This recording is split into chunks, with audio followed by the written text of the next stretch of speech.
नाम नहीं लेते। इंडिया जो बोल रहे थे, ये इंडिया इसके खिलाफ खड़ा होगा। ये इंडिया पारिवारिक प्रजातांत्रिक सामंतशाही प्रवृत्तियों का प्रतिनिधित्व करता है। एक भी मैं आज बताना चाहता हूं, यहां पर 7 लोग एक परिवार के मेंबर और मंत्री हैं। वो है प्रजातंत्र लोकतंत्र के लिए खतरा। उस लोकतंत्र की बात नहीं करते। चुनाव आयोग की जो व्यवस्था की गई है सभापति महोदय, ये निष्पक्षता के लिए की गई और केवल सुप्रीम कोर्ट का निर्णय और सुप्रीम कोर्ट के निर्णय के आधार पर नहीं की गई। सुप्रीम कोर्ट का निर्णय डायरेक्शन है, लेकिन एक व्यवस्था करनी थी कि 1991 के कानून में इस प्रकार की कोई व्यवस्था नहीं थी। 324 के अंतर्गत और 191 कानून की व्यवस्था के नहीं होने के कारण से ये एक व्यवस्था की गई और ये व्यवस्था उन व्यवस्थाओं से बेहतर है जो व्यवस्था आप लोग public service commission, union public service commission में जो नियुक्तियां होती है, वो नियुक्तियां कैसे होती है, उनसे बेहतर स्थिति की इसमें व्यवस्था की गई है। अनुसूचित जाति आयोग, उससे बेहतर समिति की व्यवस्था की गई है। राष्ट्रीय पिछड़ा वर्ग आयोग, उससे बढ़िया व्यवस्था की गई है। राष्ट्रीय अनुसूचित जनजाति आयोग, उससे बढ़िया व्यवस्था की गई है। और अन्य निकायों में जो नियुक्तियां होती है, उससे भी बढ़िया और व्यापक व्यवस्था की गई है कि उनमें तो प्रतिपक्ष का नेता होता ही नहीं है। तो वो सारे जब संवैधानिक रूप से ठीक ढंग से काम कर रहे हैं, तो फिर ये नियुक्तियां और ये आयोग ठीक ढंग से काम क्यों नहीं करेगा। माननीय उपसभापति महोदय, मैं निवेदन करना चाहता हूं कि भारत की 2 चीजों का अध्ययन करने के लिए दुनिया भर से लोग आते हैं। पहला है भारत का चुनाव। भारत के जैसा चुनाव विश्व के किसी देश में नहीं है, विश्व के किसी देश में नहीं है। आज आचार संहिता लगने से पहले जो चीफ सेक्रेटरी और सेक्रेटरी मुख्यमंत्री और मंत्रियों के साथ थे, जिस दिन आचार संहिता लगती है वे चुनाव आयोग के अधीन हो जाते हैं और चुनाव आयोग का अधीन होकर निष्पक्ष रूप से काम करते हैं। उसी हम का भी चुनाव करते हैं, हमको शपथ भी दिलाते हैं। माननीय तिवारी जी प्लीज इधर बोलो। मैं आपसे ही कर रहा हूँ साहब। जी जी, आपस में बात ना करें। आपस में नहीं करे साहब जी। तो मैं ये बात कर रहा था। दूसरी बात कर रहा था कि जब मैंने कहा था कि TN शेषन साहब से आने से पहले मैं भुक्तभोगी हूँ सर। मैं 1972 से इन चुनावों से जुड़ा हुआ हूँ, स्वतंत्र से चुनाव लड़ रहा हूँ, लड़ा रहा हूँ और अब तक यहाँ पर पहुँचा हूँ। मैंने देखा है कि जब चुनाव होते थे तो सरकार की चलती थी, तब चुनाव के पहले दिन तक ट्रांसफर के लेटर कांग्रेस के नेता लेकर आते थे। वोट दो, ये ट्रांसफर का लेटर लो, वोट दो, ये ट्रांसफर का लेटर लो, तब तक काम करते थे। ये तो आचार संहिता क्या होती है तब पता लगा। और जब TN शेषन ने इतना काम किया तो उन्होंने देखा ये तो बहुत खतरनाक काम है, तो उसकी संख्या बढ़ा दी, 2 कर दिए, अब 3 हो गए हैं। तो जजमेंट के आधार पर निर्णय होगा।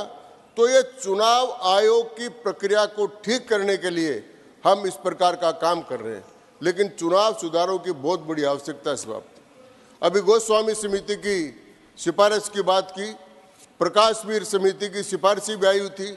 उन चुनाव सुधारों के बारे में कुछ नहीं किया गया। अगर किया गया है तो माननीय प्रधानमंत्री नरेंद्र मोदी के द्वारा किया गया है। 1951 में उन्होंने कानून बनाया और खुद नियुक्तियां कर देते थे। तो कमेटी भी नहीं थी, तब तो सर्च भी नहीं था, तब तो रिसर्च भी नहीं था। ये बना देते थे, ये कर लेते थे। लेकिन अब जब ये कमेटियां बनने लगी और जब विपक्ष में बैठे और जब इसका थोड़ा टेस्ट आने लगा, तब इनके दिमाग में इस प्रकार की तकलीफ हो गई। इसलिए इस प्रकार का काम ये बार बार करते हैं।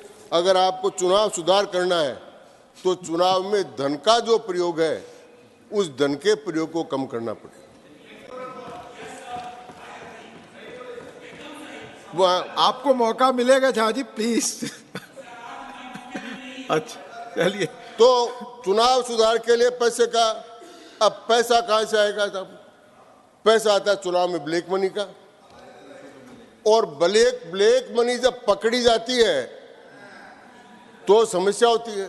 तो कहीं 58 करोड़ पकड़े जाते हैं बंगाल में, तो कभी 350 करोड़ पकड़े जाते हैं। तो ये सारा का सारा पैसा लोकसभा चुनाव के लिए इकट्ठा किया था, लेकिन इस बार चुनाव आयोग ने इन 5 राज्यों के चुनाव में ऐसी व्यवस्था की कि आज तक जितना पैसा नहीं पकड़ा गया उतना करोड़ों रुपए का पैसा इस चुनाव के आचार संहिता के काल में पकड़ा गया।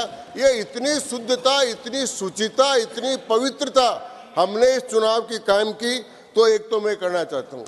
दूसरा, सभापति महोदय, हमारी तरफ से आप बता दें कि पार्टियों के अंदर आंतरिक लोकतंत्र जब तक नहीं होगा, जब तक सुधार लागू नहीं होगा।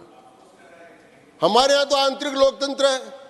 अटल जी से लेकर, आडवाणी जी से लेकर, मुरली मनोहर से लेकर, वेंकैया जी से लेकर, अमित शाह जी से लेकर, हिंदुस्तान के सारे प्रांतों से लोग आए। प्लीज आप बैठ जाएं प्लीज। हाँ आप बोले। और राजनाथ सिंह जी से लेकर सारे प्रांतों के लोग आए और एक सामान्य कार्यकर्ता भारतीय जनता पार्टी के अध्यक्ष पद तक पहुंच गया। लेकिन उधर जो पारिवारिक प्रजातांत्रिक सामंतवादी पार्टियां हैं, उनकी क्या हालत है साहब? कोई बन भी जाए तो चलता उनके कहने से है।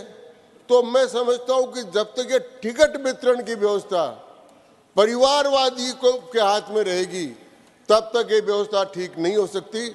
इसलिए चुनाव की व्यवस्था को और ठीक करने के लिए पार्टियों के आंतरिक लोकतंत्र को, मंत्री महोदय, पार्टियों के आंतरिक लोकतंत्र को सुधारने की बात भी होनी चाहिए। मैं माननीय सभापति महोदय के इस मत से पूर्ण सहमत हूं कि कानून बनाने का अधिकार पूर्णतः संसद का है। सुप्रीम कोर्ट कोई कानून बनाने का आदेश नहीं दे सकती, वो निर्देश कर सकती है, और जो सुप्रीम कोर्ट ने लिखा है वो ही कानून में आए, ये जरूरी नहीं है।